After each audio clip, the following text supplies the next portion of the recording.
आज संडे का दिन है, छुट्टी का रोज है और शहरियों ने मवेशी मंडियों का रुख भी कर लिया है। बड़ी तादाद में गाहक देखकर व्यापारियों ने मुंह भी फाड़ दिए हैं। कुर्बानी के जानवरों की कीमतें आसमान पर पहुंचा दी हैं।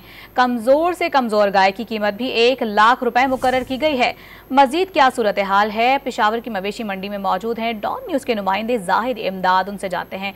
जाहिद, बताएगा जिस मवेशी मंडी में आप मौजूद हैं, छुट्टी का दिन है, कितना रश देख रहे हैं और कीमतें कैसी हैं?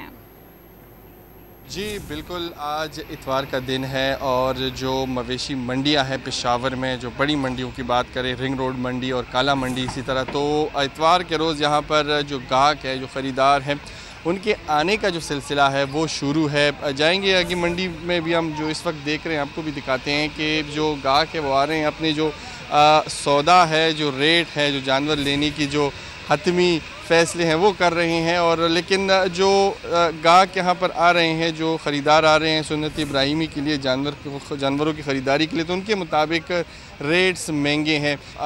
गुज़िश्ता साल की निस्बत जो रेट्स है, उस जानवरों के रेट्स है, उसमें तकरीबन 50 से 60 और 1 लाख तक का जो इजाफ़ा है वो नज़र आ रहा है। ताहम उम्मीदें तो गाहक की यही है कि जो रेट्स है वो किसी न किसी जगह पर जाके कम हो सके, लेकिन व्यापारी भी जो है यहाँ पर बैठे हुए हैं और अपने जो दाम मांग रहे हैं, तो वो भी पुरुमीद है कि उन दामों में जो जानवर उनके पास है वो बिक जाएंगे। जी।